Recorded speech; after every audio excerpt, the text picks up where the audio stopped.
네, 먼저 공병훈 고용노동부 청년보좌역이십니다.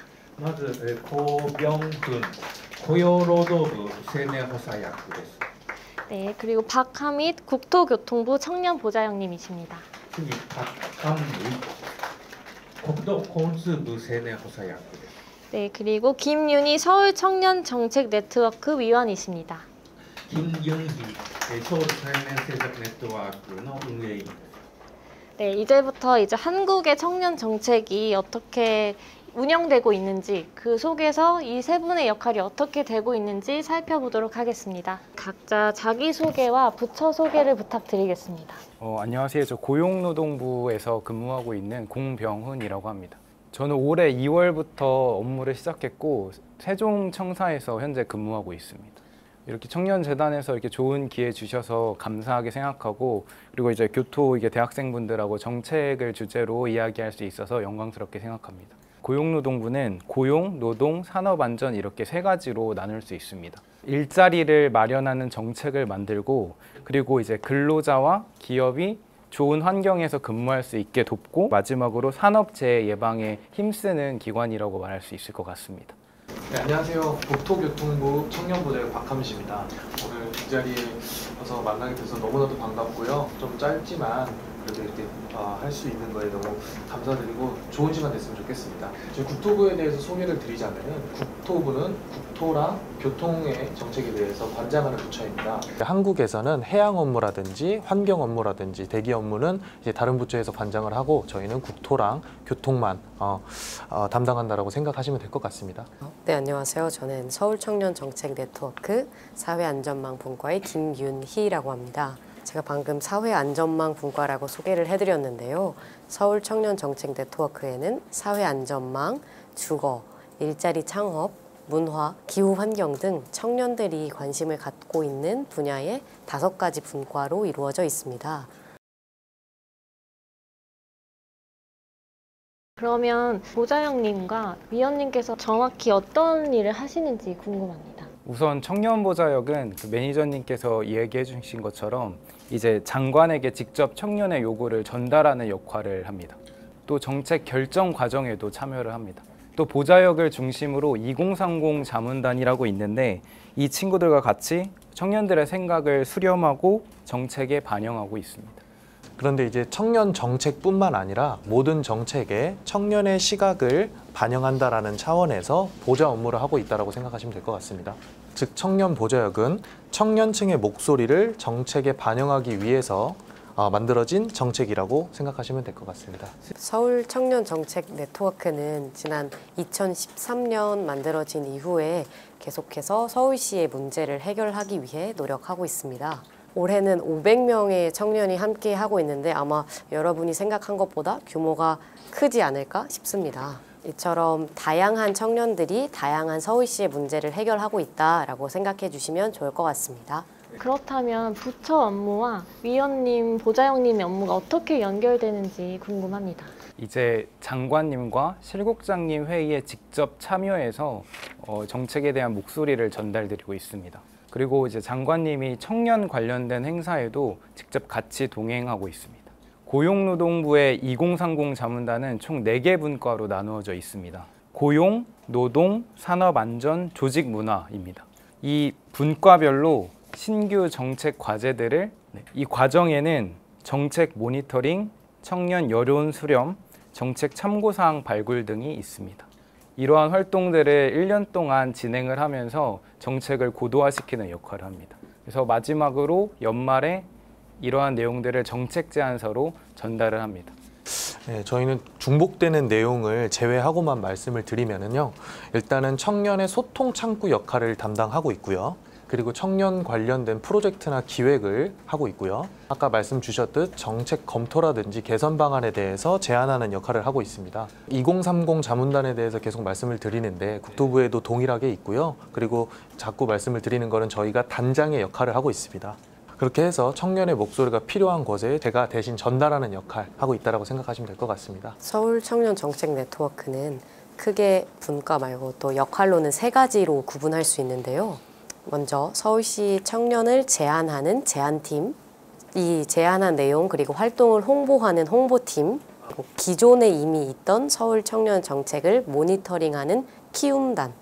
이처럼 서울 청년 정책의 과거, 현재, 미래에 함께한다라고 이야기할 수 있습니다. 이 직무와 직위에 지원하게 된 계기와 그 역할의 중요성에 대해서 말씀 부탁드리겠습니다. 일단 저 같은 경우에는 졸업 후에 4년간 공공기관에서 근무를 했습니다. 정책이 그래서 직간접적으로 큰 영향을 미친다는 것을 느꼈습니다. 이후에 정책대학원을 다니면서 직접 이 정책 수립 과정에 참여하고 싶다는 생각을 하게 됐습니다. 두 번째는 청년으로서 직접 청년 정책에 참여할 수 있다는 점.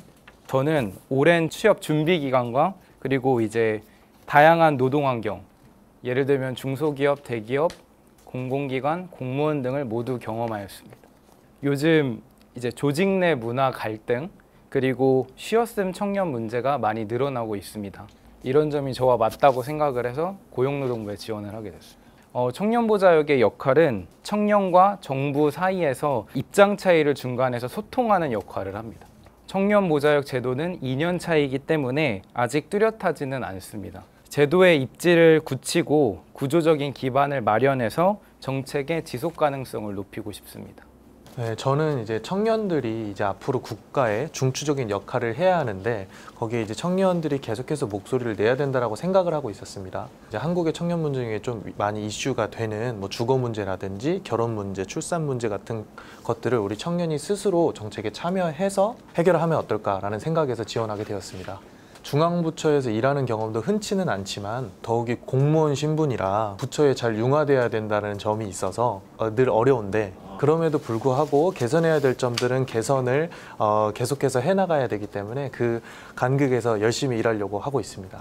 저는 행정학을 전공하면서 정책이 매우 재미있게 느껴졌습니다. 그러던 중 내가 직접 정책을 제안할 수 있다니 라는 생각이 들어서 3년 전부터 청년정책 네트워크 위원으로 활동하고 있습니다.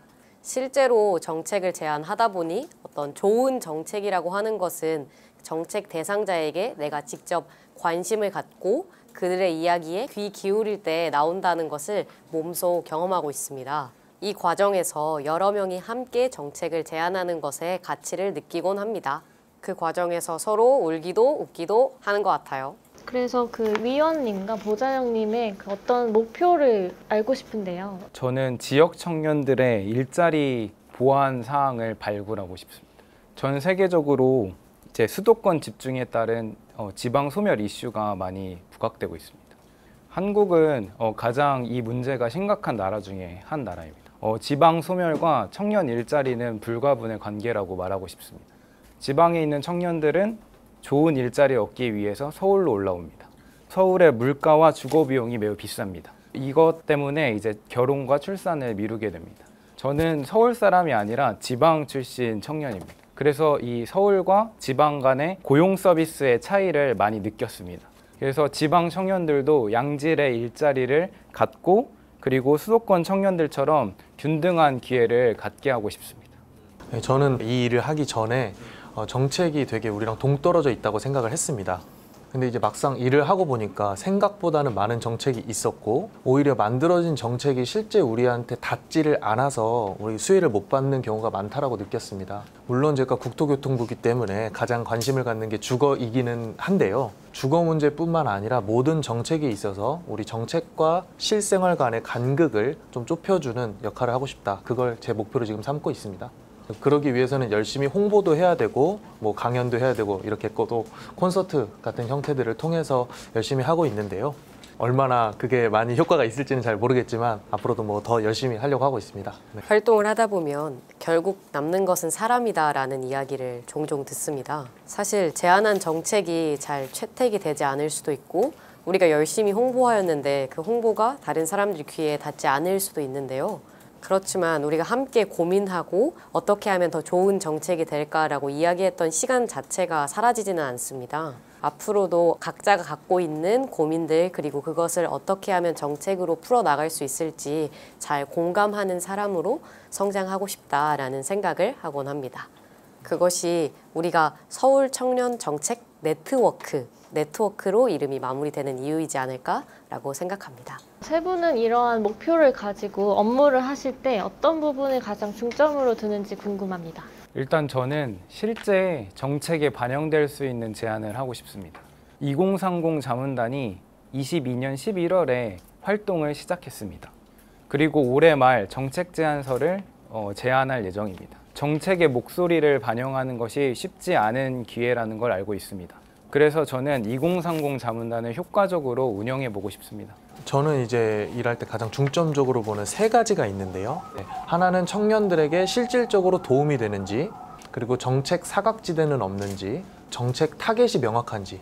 그래서 기존의 정책들로 방금 말씀드린 시각으로 보고 있고요. 그리고 새로 만들어질 정책들도, 제안할 정책들도 위와 같은 시각으로 제안하고 보고 있습니다. 서울 청년 정책 네트워크에서는 어떤 정책이든지 제안할 수 있는데요.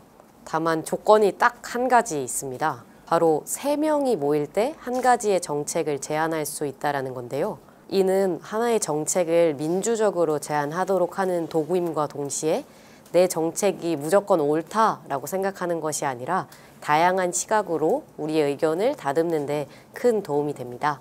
따라서 이처럼 민주적인 방식으로 다른 사람의 이야기에 귀를 기울이며 정책을 제안하는 것이 제가 지향하는 바입니다. 이제는 이제 각자 다른 부처에서 일하고 계신데 구체적으로 그 부처에서 정책 과정 단계에서 어떤 일을 하셨는지 말씀해 주시면 감사하겠습니다.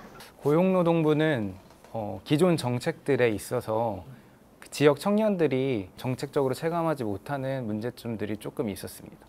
그래서 청년들이 실제로 필요한 것이 무엇인지, 그리고 저희가 놓치고 있는 것이 무엇인지에 대한 보완이 필요했습니다. 그래서 2030 자문단과 함께 쉬었음 청년, 그 다음에 이제 지역 청년 간담회를 개최를 했습니다. 그리고 기존에 이제 고용노동부 정책에 참여했던 청년들을 대상으로 FGI 면접을 진행을 했습니다. 그래서 청년들이 실제 필요한 것이 무엇인지에 대한 의견을 수집했습니다. 네, 국토부는 먼저 공공임대주택 면적 제한에 대한 이슈가 있었는데요. 가구 원수마다 신청할 수 있는 면적 제한을 두었던 것이 1인 가구들에게 역차별로 작용했던 그런 이슈가 있었습니다. 물론 정책의 취지는 가구 원수가 많은 분들에게 좀 더 넓은 평수를 제공하고자 했던 것이었었는데요.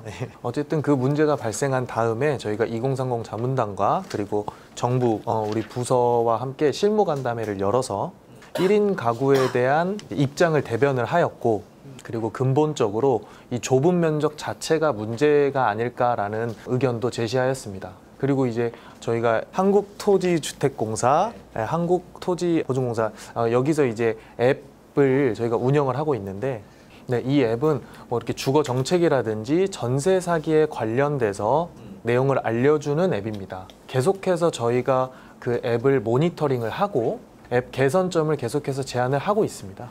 올해 서울 청년 정책 네트워크에서는 10개의 정책이 채택되어서 약 80억 원의 예산이 추후 내년에 편성되는 것인가에 대한 논의가 요즘 막 진행되고 있는데요.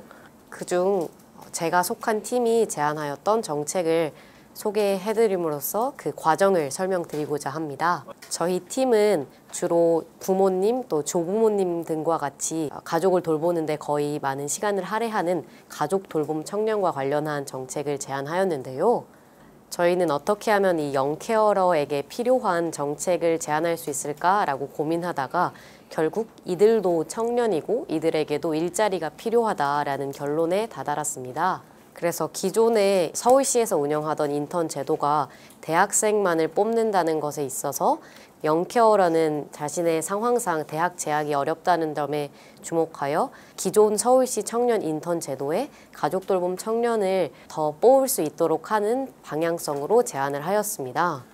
이 과정에서 영케어러 당사자들을 만나기도 하고 관련한 보고서를 보기도 하고 무엇보다도 관련 업무를 담당하는 부서의 공무원분들과의 만남 시간도 가졌습니다. 이처럼 하나의 정책이 제안되기 위해서 여러 사람의 노고가 있다라는 이야기로 제 경험을 마치도록 하겠습니다. 네, 계속 이제 진행을 하면서 제가 많이 듣는 말이 청년들이 체감하기 어렵다라는 말씀을 많이 들었습니다.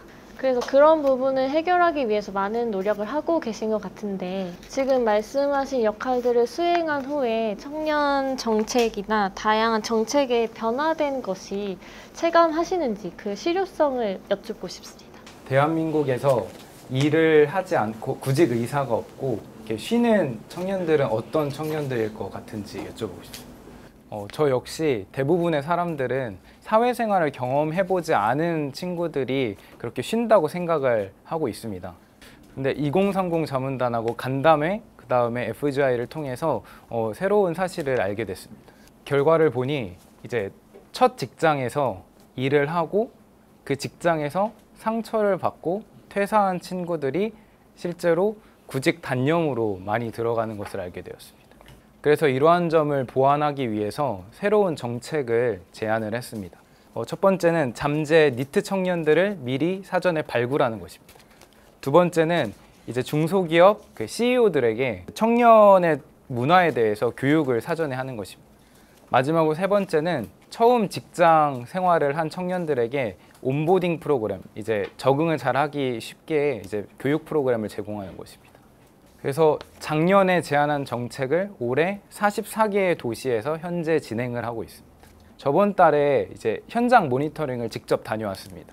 실제로 많은 청년들이 큰 혜택을 보고 있다고 이야기를 해주셔서 변화를 체감했습니다. 아까 말씀드린 그 공공임대주택 이슈 관련해서 저희 국토부에서 바로 재검토를 실시하였는데요. 이 재검토 기간에 저희의 의견이 현장에서 충분히 공감이 되었었습니다. 그래서 정확하게 말씀드릴 수는 없지만 공식적인 발표가 있은 후에는 앞으로 조금 더 넓은 평수에서 다들 사실 수 있지 않을까라고 생각을 합니다.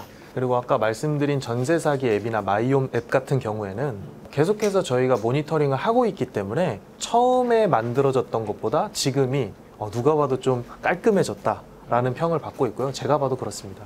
아무래도 청년들이 많이 이용하는 만큼 청년들이 본인이 많이 사용할 앱을 또 바꿔간다는 점에서 유의미했었습니다. 앞서 제가 이야기했었던 영케어러에 관해서 여러분들은 알고 계셨나요? 사실 이처럼 사회가 변화함에 따라서 예전에는 없었던 새로운 사람들을 지칭하는 명칭이 생기곤 합니다.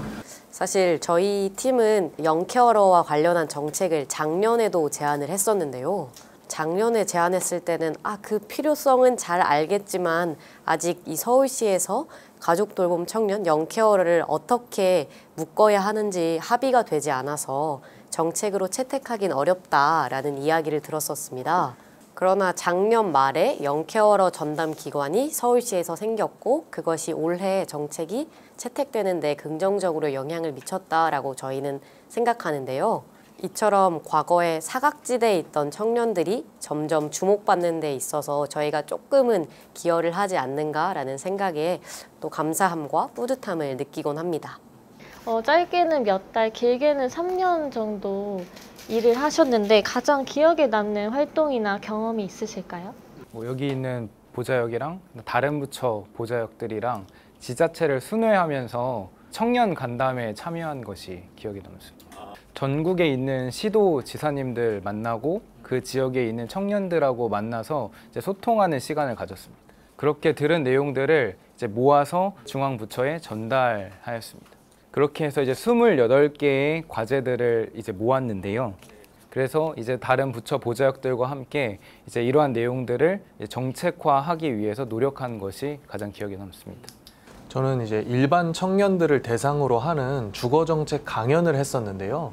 막상 역시 해보니까 국토부 입장에서는 되게 간단하다고 생각했던 정책들이 청년들 입장에서는 또 생소하다라는 걸 느낄 수 있는 시간이었습니다. 그래서 강연뿐만 아니라 개인적으로 상담도 해드리고 아까 말씀드렸던 어플리케이션 이용해서 주거 정책을 좀 스스로 알 수 있게끔 하는 그런 시간을 가졌었는데요.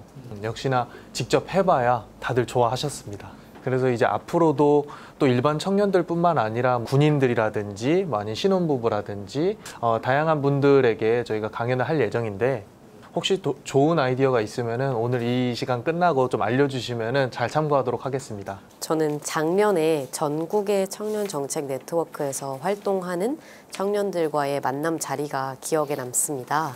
모두 다른 지역에서 활동하고 거주하고 있었지만 어떻게 하면 청년들의 이야기를 잘 정책에 반영할 수 있을까라는 공통된 고민을 갖고 있었는데요.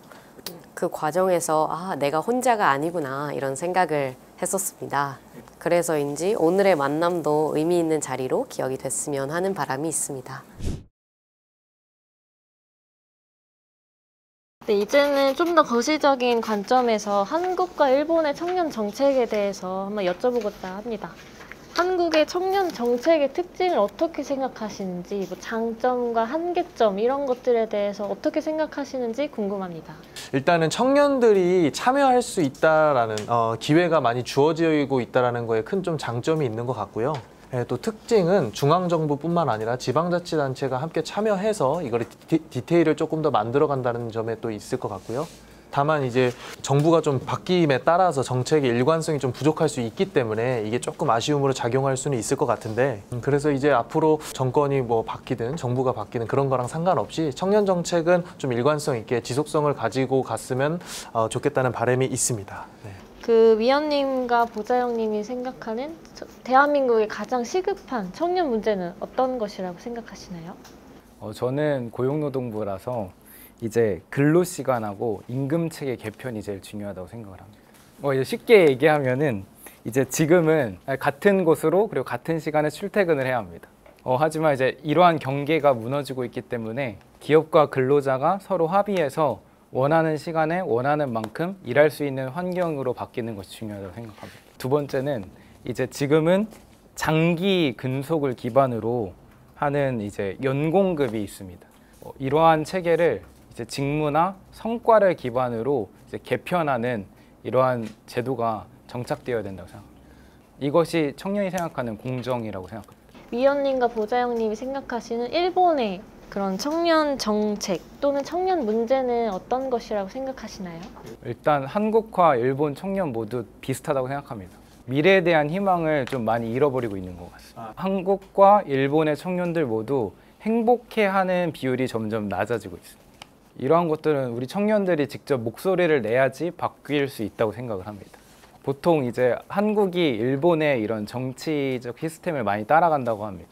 그렇기 때문에 이제 한국, 일본 청년 모두 각자의 자리에서 적극적으로 목소리를 낼 수 있도록 노력을 했으면 좋겠습니다. 저는 이제 청년들 자살률의 증가와 히키코모리 문제가 있다고 생각합니다. 최근 뉴스에도 나와서 이제 한일 공동 연구가 필요하다라는 뉴스도 제가 접했는데요. 특히 이제 히키코모리 같은 경우에는 일본에서는 한 30년 정도 전부터 발생을 한 문제임에도 불구하고, 근데 또 그분들이 지금 자라서 한 50대 정도가 되신 분들이 또 문제가 되고 있다라는 소식을 또 접했습니다. 그래서 이제 정책적인 부분에서 일본이 먼저 많이 하고 있는 것이 있기 때문에 한국도 많이 배워야 될 거는 배워야 된다라고 생각을 하고요. 그렇지만 그 문제가 현재 진행형이기 때문에 앞으로 우리가 함께 연구하고 공유하고 대책을 좀 강구했으면 좋겠습니다. 저는 돌봄 문제에 관심이 있는 청년으로서 다른 지역의 사례를 검색하곤 하는데요. 그럴 때면은 일본의 노인 돌봄 정책이나 어떤 돌봄 커뮤니티와 같은 사례가 우수 사례로서 찾아지곤 하더라고요. 이러한 점은 일본이 어떤 고령화나 또 지역 커뮤니티와 관련한 문제에 관하여 우리보다 먼저 고민하고 또 그 문제를 직면하였음을 잘 보여준다고 생각합니다. 이에 더해서 저는 지금 현재의 2030 세대가 부모님을 어떻게 부양할 것인가, 어떻게 돌볼 것인가의 문제가 앞으로 일본과 한국 사회에서 모두 중요한 이슈가 될 것이라고 생각하는데요. 이처럼 청년이 주체가 되는 문제에 있어서 함께 고민할 수 있는 자리가 많아지길 기대하면서 마무리하도록 하겠습니다. 이처럼 저희가 대한민국 청년 정책 또는 다양한 정책에 청년 당사자가 어떻게 주체성을 가지고 이끌어 나가는지 잘 알 수 있었습니다. 네, 이로써 저희 토크 콘서트를 마치고요. 세 분께 큰 박수 부탁드리겠습니다. 그리고 이쪽으로 도와주셔서 고맙습니다. 박수 한번 해주세요.